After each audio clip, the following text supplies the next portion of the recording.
કેમ છો વિદ્યાર્થી મિત્રો? વંદે માતરમ. આપણે રેન અને બોટવાળા દાખલા જોયા છે. તો એક દાખલો સ્વાધ્યાયમાં પણ છે આપણી પાસે, તો એ પણ જોઈ લઈએ. તો સ્વાધ્યાય 4.13 રકમ છે આવી ગઈ. સ્વાધ્યાય 4.13 રકમ વાંચું તો એક વ્યક્તિ સ્થિર પાણીમાં 4 કિલોમીટર પર કલાકની ઝડપથી તરી શકે છે. મતલબ તરવાનો પ્રયત્ન કરે છે 4 કિલોમીટર પર કલાકની ઝડપથી. નદીનું પાણી 3 કિલોમીટર પર કલાકની અચળ ઝડપથી વહી રહ્યું છે અને વ્યક્તિ આ વયને લંબરૂપે તરવાનો પ્રયત્ન કરે છે. તો આ રીતે આકૃતિ બને, લંબરૂપે તરવાનો પ્રયત્ન કરે, બરોબર. અને આ રીતે આપણને વીઆર જે લખી શકીએ અહીંયા આપણે નદીનો વેગ એ વીઆર આપણને આપેલો છે. આપણને બે વસ્તુ આપી છે, વીઆર અને વીએમ. નદીની ઝડપ આપી છે 3 કિલોમીટર પર કલાક અને આ નદી લંબરૂપે પ્રયત્ન કરે છે. આપણા માટે વીબીઆર છે, હું વીએમ લખું છું અહીંયા. તો વીએમ આપ્યું છે આપણને 4 કિલોમીટર પર અવર, બરોબર. વ્યક્તિ કીધું છે એટલે મેં વીએમ લખ્યું છે. હવે આગળ જોઈએ શું કહે છે. તો જ્યારે તે નદીના બીજા કિનારે પહોંચશે ત્યારે તે નદીના વહેણ તરફ કેટલે દૂર ખસે છે, મતલબ કેટલે દૂર પહોંચશે નદીના વહેણ તરફ. ખાસ જોજો અહીંયા આપણે નદીનું વહેણ આપણે એથી લીધું છે. તો જ્યારે સામેના કાંઠે પહોંચે તો આ નદીના વહેણથી કેટલો ખસેલો છે એવું કીધું છે. મતલબ અહીંયાથી આપણે અંતર લેવાનું છે. તો આપણને ખબર છે કોઈ પણ વ્યક્તિ જો લંબરૂપે તરવાની કોશિશ કરે તો નદી શાંત મતલબ શું એકદમ ધીમે ધીમે વહેતું હોય, તો ધીમે ધીમે વહેતું હોય તો પણ કંઈક તો આપણે ખસેડવાનું તો છે. તો અહીંયાથી ચાલુ કરે તો આની જગ્યા ઉપર અહીંયા ક્યાંક પહોંચશે, મતલબ સી આવી ક્યાંક પહોંચી જાય. તો આપણને કીધું છે આ એ બિંદુથી સી નું અંતર કેટલું, મતલબ એસી શોધવાનું છે, બરોબર છે. એટલે કોન્સેપ્ટ તો સેમ જ છે. લંબરૂપે તરવાની કોશિશ કરે તો લંબરૂપે પહોંચવાનું નથી, પણ અહીંયા ક્યાંક પહોંચવાનો છે, કારણ કે નદીનો વેગ આપ્યો છે થોડોક તો થોડો પણ છે ખરો, તો નદીને આ બાજુ લઈ જવાનું છે. તો એ બી ની જગ્યાએ ક્યાં પહોંચશે? સી આગળ. પરંતુ આપણને એક્સ નથી કીધું, આપણને કીધું છે નદીના વહેણથી અંતર. તો નદીનું વહેણ આપણે એથી લીધું છે, તો અહીંયાથી સી નું અંતર શોધવાનું છે. તો એ થી સી નું અંતર શોધવા માટે આપણે રકમમાં ચોપડીમાં લખી નાખજો. આ જે નદીની પહોળાઈ છે 1 કિલોમીટર લેવાની છે. નદીની પહોળાઈ 1 કિલોમીટર લેવાની છે એવું ચોપડીમાં લખી લેજો, કારણ કે આપ્યું નથી પણ લેવાનું છે ખરું. એટલે કાઉન્સમાં લખી દેવાનું નદીની પહોળાઈ 1 કિલોમીટર લેવી, બરોબર. એટલે આપણી પાસે વીએમ થઈ ગયું 4 કિલોમીટર પર અવર, વીઆર થઈ ગયું 3 કિલોમીટર પર અવર અને ડી બરાબર 1 કિલોમીટર થઈ ગયું. તો હવે આપણે એસી શોધવું હોય તો આપણી પાસે આ અંતર ને આ અંતર આવવું જોઈએ. તો આપણી પાસે ડી અંતર તો છે બેઠે બેઠું એબી, મતલબ હવે તો ખાલી બી થી સી નું અંતર x. જો x મળી જાય તો પાયથાગોરસ થી આ પરથી એસી પણ મળી જશે. તો સૌથી પહેલા આપણે બીસી શોધવા માટે આપણી પાસે જો બી થી સી મતલબ x અક્ષ, તો x અક્ષનો વેગ એટલે કયો લેવાય? વીઆર લેવાય. અને y અક્ષનો વેગ કયો લેવાય? વીએમ. તો આપણી પાસે વેગ છે વીઆર. હવે ખાલી જો સમય મળી જાય તો આપણે આરામથી અંતર x શોધી શકીએ. અને આપણને ખબર છે આ સમય લાવો ક્યાંથી? તો જે y અક્ષમાં સમય હોય એ જ બેઠે બેઠો x અક્ષમાં થશે, કારણ કે y અક્ષનો જેટલો સમય અંતર આપવા માટે લાગે એટલો જ x અક્ષનો સમય લાગવાનો છે. તો આપણે y અક્ષ ઉપરથી સમય શોધી લઈએ અને એ સમયની કિંમત આમાં મૂકીએ x અક્ષ ઉપર તો આપણને x મળી જશે. તો ફરીથી y અક્ષ ઉપર આપણી પાસે વેગ vm અને આપણી પાસે અંતર 1 કિલોમીટર છે. તો વેગ બરાબર અંતર ભાગ્યા સમય, તો સમય બરાબર અંતર ભાગ્યા વેગ. અંતર છે 1/4 અવર થઈ ગયું. આ સમય મળી ગયો. આના ઉપરથી આપણે x અંતર શોધી લઈએ. ફરીથી પાછું સેમ સૂત્ર, x અક્ષ ઉપર વેગ બરાબર અંતર ભાગ્યા સમય, તો અંતર બરાબર વેગ ગુણ્યા સમય. હવે x અક્ષનો વેગ લેવાનો vr, તો આપણી પાસે વેગ vr * સમય t. તો vr ની કિંમત 3, t ની જગ્યાએ 1/4, તો આ થઈ ગયું 3/4 કિલોમીટર. તો આ આપણને મળી ગયું x, બરોબર. આ કિલોમીટરમાં છે. હવે આપણી પાસે થઈ ગયું ab, આપણી પાસે થઈ ગયું b થી c નું અંતર, તો આપણને ac મળી જશે.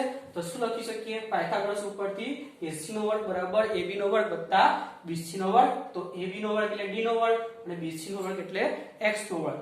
તો d આપણી પાસે 1 નો વર્ગ 1 થવાનો અને x એટલે આપણી પાસે 3/4 નો વર્ગ. તો 3/4 નો વર્ગ કરો તો 9/16, લસા કાઢો 16, તો 16 + 9 એટલે 25/16. આ ac નો વર્ગ થયો. તો ac થઈ ગયું વર્ગમૂળ કરી નાખો તો 5/4 કિલોમીટર આપણને અંતર મળી જાય. એટલે ખાસ શબ્દ જોવાના. આપણને ક્યાંથી અંતર કીધું છે? આપણે નદીના વહેણથી કીધું છે, એટલે આપણે ac શોધવાનું છે. તો આ થઈ ગયો રિવર બોટનો એક્ઝામ્પલ. હવે આપણે નવા કોન્સેપ્ટ ઉપર આગળ વધીએ છીએ. નવો કોન્સેપ્ટ છે કયો? રેન અમ્બ્રેલા પ્રોબ્લેમ. મતલબ વરસાદ પડતો હોય તો છત્રી કઈ બાજુ ખોલવી પડે, આવા એક્ઝામ્પલ આવશે. તો જો એક એક્ઝામ્પલ મેં આપ્યો છે બરોબર, કોન્સેપ્ટ પણ કહી શકો, દાખલો પણ કહી શકો. આમાં આપણને કીધું છે કે વરસાદ નીચે તરફ પડી રહ્યો છે કેટલી ઝડપથી 40 કિલોમીટર પર કલાક. તો જો વરસાદ નીચે તરફ પડી રહેલો છે અને જમીન ઉપર આપણે જોઈએ તો જમીનની સાપેક્ષમાં વરસાદનો વેગ લખી શકીએ આપણે. આ રીતે રહી તો તે VRG બરાબર 40 કિલોમીટર પર કલાક. તો આપણે એક વ્યક્તિ જમીન ઉપર સ્થિર ઉભેલો છે, વ્યક્તિ જમીન ઉપર ઉભેલો છે તો જમીનની સાપેક્ષમાં મેં વ્યક્તિનો વેગ થઈ ગયો 0. તો આ વ્યક્તિને આ વરસાદથી બચવું હોય તો છત્રી કઈ દિશામાં ખોલવી પડે. આવો એક્ઝામ્પલ પૂછો, તમને વેગ આપી દો હોય વરસાદનો, તમને વ્યક્તિ સ્થિર કે ગતિ કઈ પણ કરતું કીધેલો હોય અને પૂછે કઈ દિશામાં હંકારવી જોઈએ, દિશા મતલબ થીટા. તો આપણે થીટા શોધીએ. તો જો સૌથી પહેલા આગળ કયો કે હવે VRG ના આપેલો હોય તો જમીનની સાપેક્ષ લઈ લેવાનો. તો જમીનની સાપેક્ષ વરસાદનો વેગ, આ જમીનની સાપેક્ષ વ્યક્તિનો વેગ. તો હવે આ જે વ્યક્તિ છે છત્રી કઈ દિશામાં ખોલે, તો પહેલા તો આને વરસાદ કઈ દિશામાં અનુભવે એ પ્રમાણે છત્રી ખોલે. વરસાદ સીધો અનુભવે, વરસાદ ત્રાંસો અનુભવે એ પ્રમાણે છત્રી ખોલે. જો સીધો આવે તો સીધી છત્રી ખોલશે, ત્રાંસો આવે તો ત્રાંસી છત્રી ખોલે. તો સૌથી પહેલા આપણે આને અનુભવતો વરસાદનો વેગ લખવો પડે. મતલબ અહીંયા ઉભા ઉભા વરસાદ જોવે તો વરસાદ કઈ બાજુ પડે, કેટલી ઝડપથી પડે એ જોવું પડે આપણે. તો લખવાનું પહેલા VRM મતલબ વ્યક્તિની સાપેક્ષમાં વરસાદનો વેગ, મતલબ વ્યક્તિ વરસાદને કઈ સ્પીડમાં જોવે છે એ ખાસ જોવું પડે. તો જો આ જે સ્પીડ છે એ જમીનની સાપેક્ષમાં છે અને આપણે ખરેખર કોની સાપેક્ષે જોવું પડે, વરસાદની સાપેક્ષ. કારણ કે વરસાદ જો સીધો આવતો હોય તો વ્યક્તિને છત્રી સીધી ખોલવી પડે, વરસાદ ત્રાંસો આવતો હોય તો ત્રાંસી ખોલવી પડે. એટલે સૌથી પહેલા VRM શોધવું પડે આપણે, મતલબ વ્યક્તિને અનુભવાતો વરસાદનો વેગ. તો ચલો એ આપણે શોધી લઈએ. તો આપણી પાસે VRM બરાબર સૂત્ર છે VR - VM સાપેક્ષ વેગનું. બંને જમીન સાપેક્ષ લખી શકીએ આપણે. તો થઈ ગયું VRG - VMG. બરોબર છે. હવે VRG કેટલું છે 40 નીચે તરફ છે, સદિશ છે તો સદિશ સ્વરૂપ લખીએ તો y માં નીચે તરફ એટલે -40 j કેરેટ. બરોબર, અને આ તો 0 છે તો આપણને VRM કઈ બાજુ મળે, -40 j. મતલબ આ વ્યક્તિને વરસાદ કઈ બાજુ લાગશે, -40 j. મૂલ્ય 40 અને j માઈનસ મતલબ નીચે તરફ જ લાગશે. તો આવી આકૃતિ પછી બનાવી દેવાની. આ x અક્ષ અને y અક્ષ. તો પરિણામી વેગ કઈ બાજુ લાગે છે અને નીચે તરફ લાગે છે VRM, જેનું મૂલ્ય છે 40. હવે આપણને ખબર વરસાદ જે બાજુ અનુભવ થાય એને વિરુદ્ધ દિશામાં આપણે છત્રી ખોલવી પડે. જો વરસાદ ઉપરથી આવતો હોય તો છત્રી ઉપર વિરુદ્ધ દિશામાં ખોલવી પડે, વરસાદ આમથી આવતો હોય તો એની વિરુદ્ધ દિશામાં ખોલવી પડે. તો વરસાદ લાગે છે નીચે તરફ તો છત્રી ખોલવી પડે આપણે ઉપર અને વિરુદ્ધ દિશામાં ખોલવી પડે. તો આ છત્રી ઉધ્વ દિશામાં ખોલવી પડે. θ 90 તમે કહી શકો જો x અક્ષ સાથે લેવો હોય તો, અને y અક્ષ સાથે લેવો હોય તો θ 0 તમે બોલી શકો છો. આ રીતે સૌથી પહેલા કઈ દિશામાં કે એટલે પહેલા VRM શોધી લેવાનું. VRM મળે અને વિરુદ્ધ દિશામાં છત્રી ખોલવાની થશે. બરોબર છે. જો હજી આગળ જોઈએ આપણે. અહીં આપણે વ્યક્તિને સ્થિર આપેલો છે. હવે બીજા દાખલામાં વ્યક્તિને આપણે ગતિ કરાવીએ તો શું ફરક પડે જોઈએ. જો તો સેમ વરસાદ પડે છે નીચે તરફ 40 કિલોમીટર પર કલાક એટલે વરસાદનો વેગ જમીનની સાપેક્ષ લખાય. હવે આ વ્યક્તિ છે ગતિ કરે છે, તમે સાયકલ ઉપર બેસાડો, ગાડી પર બેસાડો, કઈ પણ ગતિ કરતું દર્શાવો તો એની ઝડપ આપી છે 30 કિલોમીટર પર કલાક. જમીનની સાપેક્ષ એની ઝડપ કહેવાય આપણા માટે. તો આ થઈ ગઈ 30, આ 40 થઈ ગઈ. તો સેમ સોલ્વ પાછો છત્રી કઈ દિશામાં ખોલવી પડે એટલે θ શોધવાનો. તો આપણી પાસે VRG સદિશ સ્વરૂપ લખીએ, નીચે તરફ છે અને -40 j કેરેટ અને આ x અક્ષમાં ગતિ કરે છે એટલે 30 i કેરેટ. તો આપણને ખબર ક્યારે પડે છત્રી કઈ દિશામાં ખોલવાની, તો સૌથી પહેલા VRM જોઈ લેવાનું. VRM જે બાજુ હોય એને વિરુદ્ધ દિશામાં ખોલવાની. તો VRM શોધી આપણે. તો ચલો VRM બરાબર VR - VM બંને જમીન સાપેક્ષ લખી શકો. તો થઈ ગયું VRG - VMG. VRG કેટલું તો ભાઈ -40 j, આ માઈનસ અને VMG કેટલું 30 i.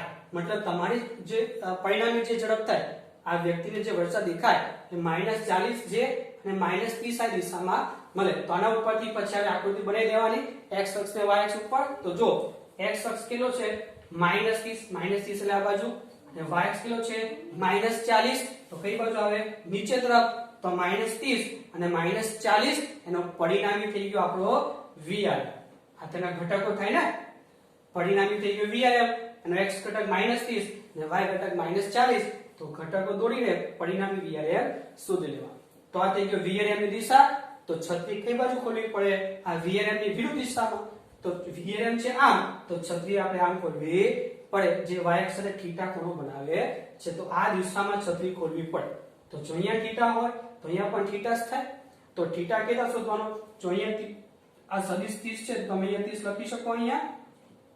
તો આપણી પાસે સામેની બાજુ થઈ ગઈ અને આપણી પાસે પાછળની બાજુ છે, તો આપણે tan θ નો ઉપયોગ કરી શકીએ.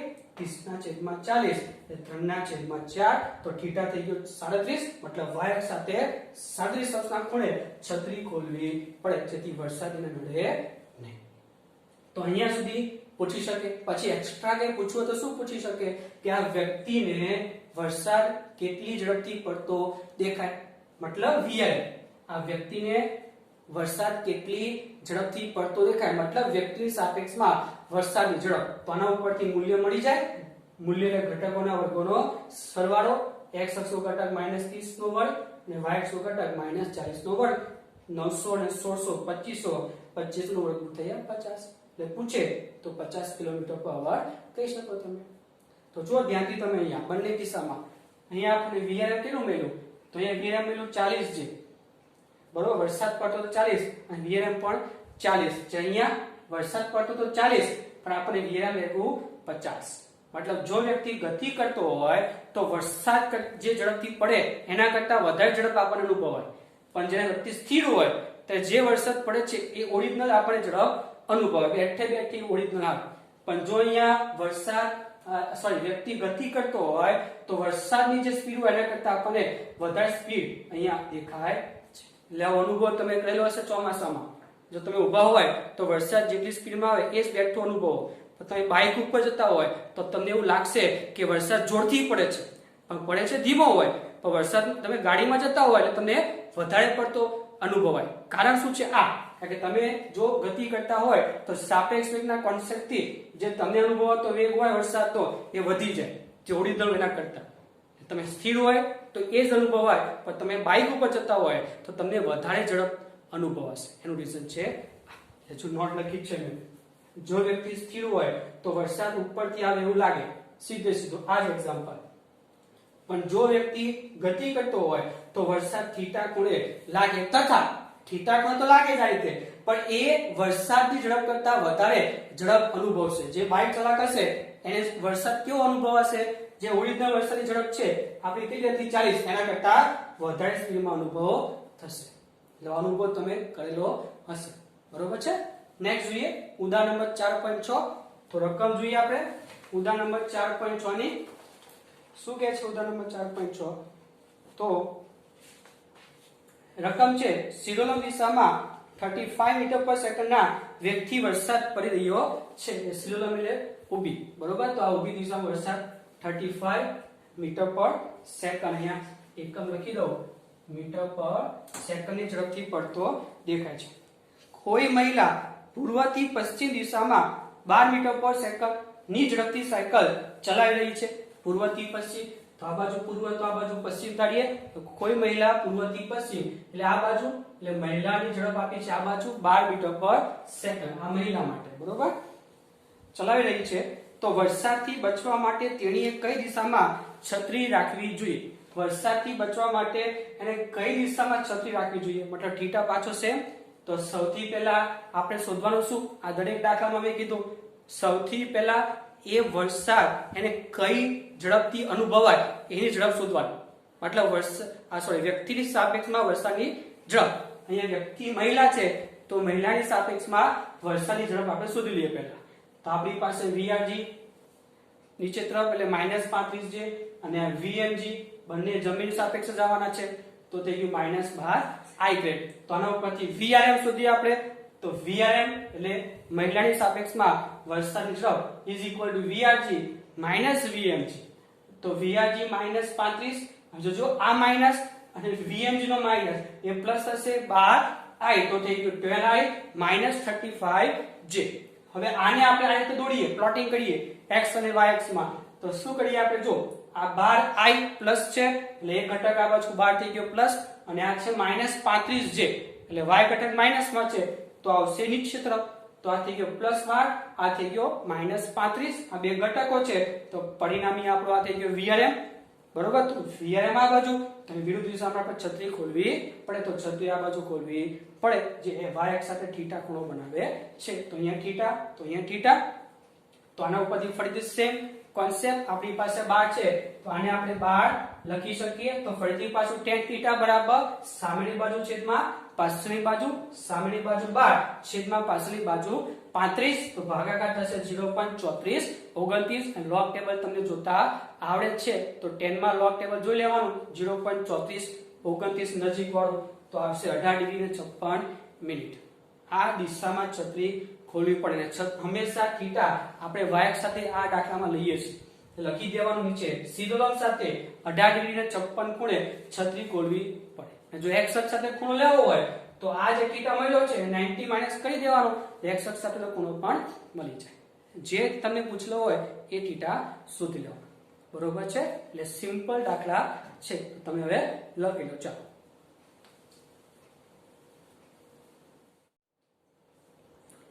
ચાલો મિત્રો આગળ જઈએ આપણે હવે. તો સ્વાધ્યાયનો 4.12મો દાખલો જોઈએ આપણે. તો રકમ કંઈક આવી છે કે વરસાદ શિરોલંબ દિશામાં 30 મીટર પર સેકન્ડની ઝડપથી પડી રહ્યો છે. શિરોલંબ દિશા ઉપર દિશા આપણે શિરોલંબ લીધેલી છે, જેની ઝડપ આપી છે 30 મીટર પર સેકન્ડ, મતલબ વરસાદનો વેગ જમીનની સાપેક્ષે 30 છે. કોઈ સ્ત્રી ઉત્તરથી દક્ષિણ દિશા તરફ, ખાસ જોજો આપણે દિશા આપણી રીતે લઈ શકીએ છીએ. અહીંયા તો આપણે જો ઉધ્વ દિશાને લીધેલી છે વરસાદની, તો આપણે ઉત્તર દક્ષિણ બદલીએ, ઉત્તર દક્ષિણ બાજુ. તો એક સ્ત્રી છે એ ઉત્તરથી દક્ષિણ તરફ, જો તમે ઉત્તર દક્ષિણ ઉપર લેશો તો y અક્ષમાં થશે. કોઈ વ્યક્તિ y અક્ષમાં ગતિ કરી શકે ખરો હવામાં? એ તો x અક્ષમાં જ ગતિ કરે ને, એટલે આપણે ઉત્તર દક્ષિણ x અક્ષમાં લઈએ છીએ. એટલે સ્ત્રી છે ઉત્તરથી દક્ષિણ દિશા તરફ 10 મીટર પર સેકન્ડની ઝડપથી સાયકલ ચલાવી રહી છે. એટલે ઉત્તરથી દક્ષિણ આ બાજુ થાય તો આ મહિલાનો વેગ આપેલો છે જમીનની સાપેક્ષે 10 મીટર પર સેકન્ડ, અથવા સાયકલનો વેગ પણ બોલી શકો જમીનની સાપેક્ષે. તેને પોતાની છત્રી કઈ દિશામાં રાખવી જોઈએ? છત્રી કઈ દિશામાં રાખવી જોઈએ મતલબ θ આપણને પૂછેલો છે. તો સૌથી પહેલા શું કરવાનું θ શોધવા માટે? સૌથી પહેલા એ વ્યક્તિ અથવા એ મહિલાને વરસાદ કેટલો અનુભવાય એના ઉપરથી આપણે દિશા ખબર પડશે. તો આપણી પાસે VRG છે, નીચે તરફ છે -30 છે, અને આ બાજુ પ્લસ આવશે VMG +10i. એના ઉપરથી VRM મતલબ મહિલાને અનુભવાતો વરસાદનો વેગ, એટલે કે મહિલાની સાપેક્ષમાં વરસાદનો વેગ. આપણને ખ્યાલ છે જેની સાપેક્ષ હોય એને આપણે અવલોકન સ્થાન ધાર લઈએ છીએ. તો મહિલા વરસાદને જોશે અને એટલો અનુભવશે.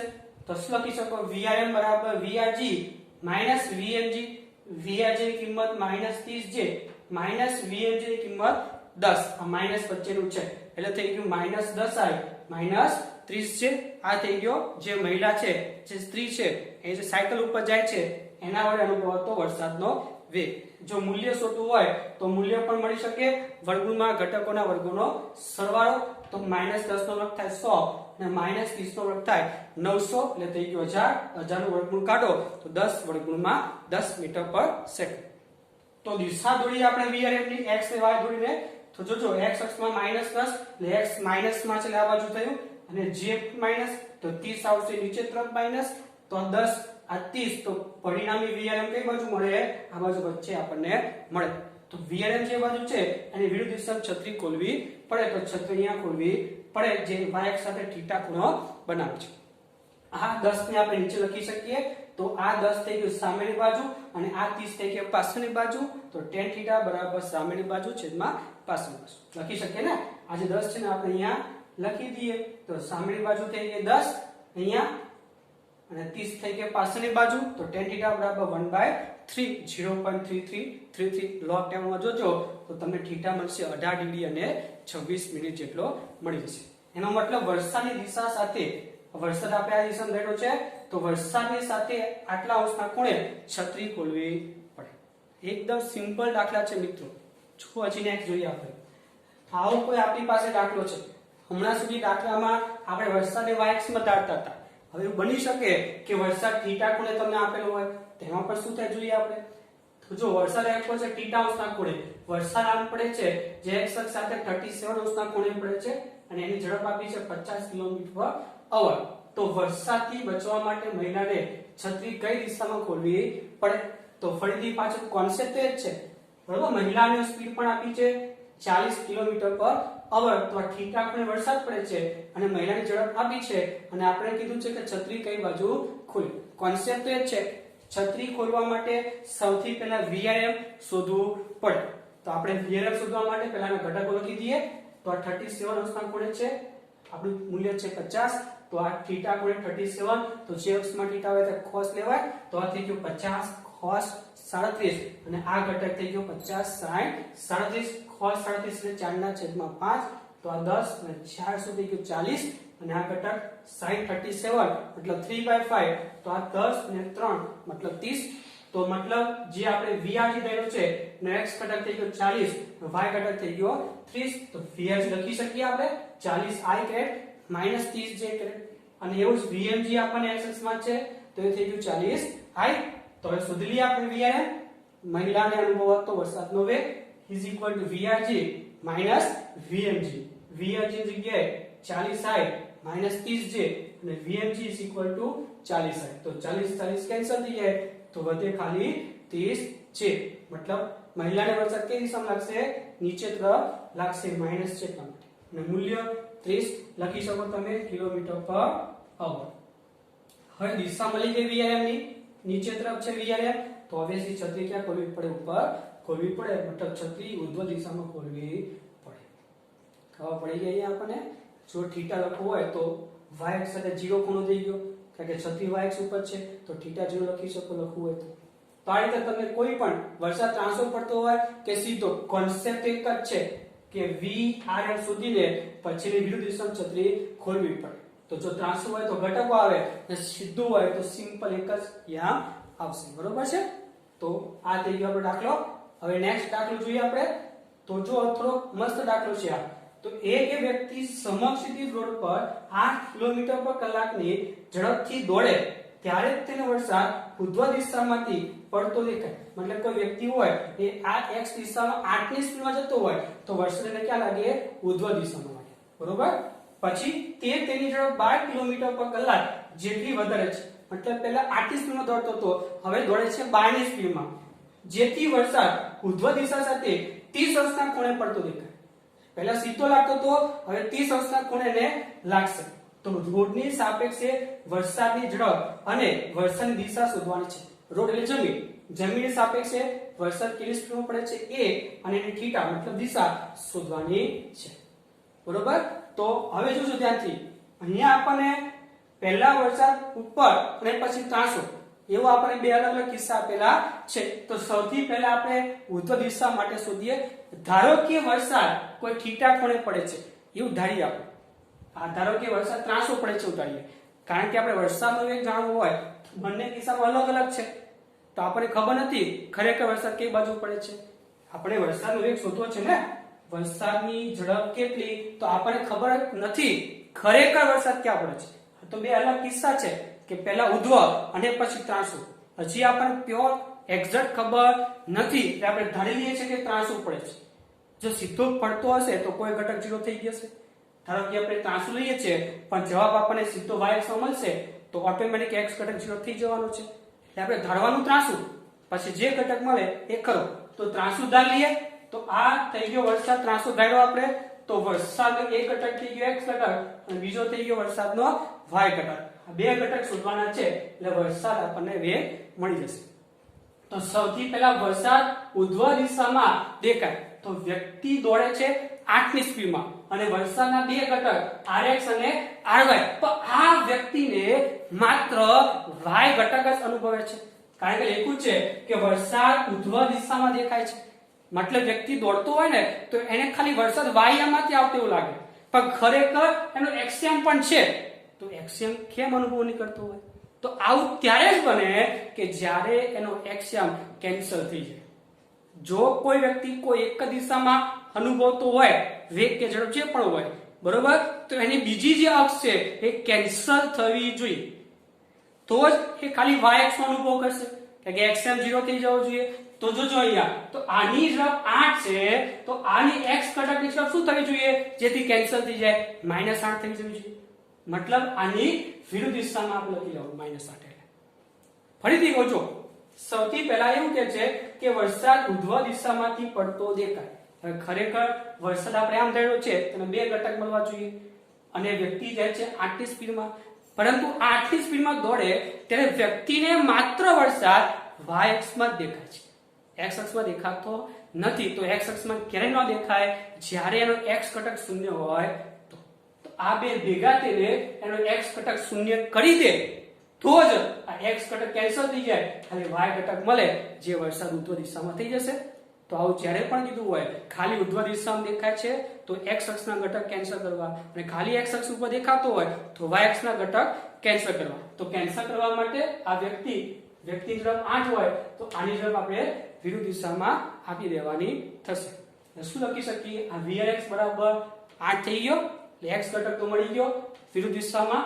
અને આ થઈ ગયો 8 એટલે કેન્સલ થઈ જાય આ બે ઘટક કેન્સલ તો ખાલી એક જ ઘટક મળે vry જે ઉર્ધ્વ દિશામાં છે એવું અનુભવવાનો છે એટલે ખાસ યાદ રાખવાનું કે વરસાદ તો ખાલી y મળે તો વરસાદનો એક્શન કેન્સલ થવો જોઈએ તો કેન્સલ ક્યારે થાય કે જ્યારે આની સાપેક્ષમાં આ વિરુદ્ધ મૂલ્ય ધરાવતો હોય આ 8 છે તો આ મૂલ્ય કેટલું હોવું જોઈએ -8 તો x અક્ષમાં તમે જ્યારે બે નો સરવાળો કરશો તો 0 થઈ જવાનો તો એક આ બાજુ 8 છે તો બીજો આ બાજુ -8 હોવો જોઈએ તો એક ઘટક તો થઈ ગયો હવે vry બાકી રહ્યું ખાલી એટલે આપણને vr ઓટોમેટિક મળી જવાનું તો vry શોધવા માટે બીજો કિસ્સો લેજો અહીંયા કે હવે તેની ઝડપ 12 થઈ જાય છે 8 માંથી વધીને 12 જેથી વરસાદ ઉધ્વ દિશા સાથે 30 અંશના ખૂણે પડતો દેખાય તો જો હવે આકૃતિ આવી બને આ vr આ vrx આ vry આ વ્યક્તિ હવે 12 સ્પીડમાં દોડે છે 12 સ્પીડમાં દોડે જેથી વરસાદ એને ઉધ્વ દિશા સાથે 30 અંશના ખૂણે લાગે છે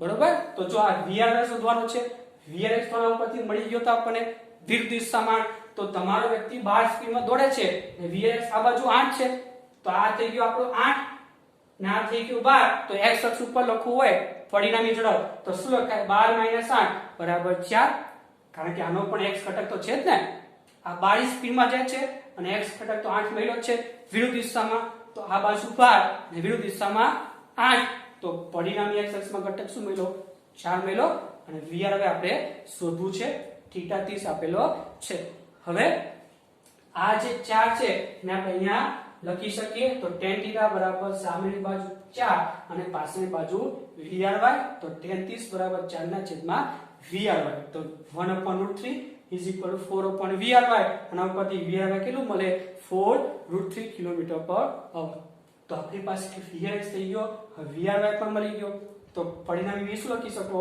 vrx vry સદિશ એટલે કે 8i કારણ કે આ બાજુ છે બરોબર vrx આ બાજુ છે તો 8i અને માઈનસ નીચે તરફ મળે છે આપણને vry શું મળે છે -4√3j આના ઉપરથી મૂલ્ય શોધવું હોય તો ઘટકોના વર્ગોનો સરવાળો 8 નો વર્ગ 64 4√3 નો વર્ગ થશે 48 112 નો વર્ગ કાઢશો તો 10.58 km/કલાકની ઝડપ મળશે એટલે જ્યારે પણ આવો કોઈ દાખલો આપેલો હોય બે કિસ્સામાં પહેલા કિસ્સામાં કીધું હોય કે ભાઈ માત્ર ઉર્ધ્વ દિશામાં દેખાય છે તો x અક્ષના ઘટક કેન્સલ કરવા પડે અને x અક્ષના ઘટક કેન્સલ કરવા માટે આ જેટલું મૂલ્ય હોય એટલું જ આનું મૂલ્ય વિરુદ્ધ દિશામાં રાખવાનું છે તો આની વિરુદ્ધ દિશામાં તમે એડ કરી નાખો એટલે -8 આ બાજુ થઈ ગયો એટલે 8 અહીંયા લેવાનું અથવા આપણને ખ્યાલ છે કે આની ઝડપ આની સાપેક્ષમાં લખવું હોય તો યાદ છે આને આપણે સ્થિર ઢાળ લેતા હતા આને સ્થિર ઢાળ લેવાનું અને આની વિરુદ્ધ દિશામાં ચિહ્ન સાથે આમાં એડ કરી દેવાનું એ રીતે પણ ચાલે તો આ બે કેન્સલ થઈ જશે એટલે x અક્ષના ઘટક કેન્સલ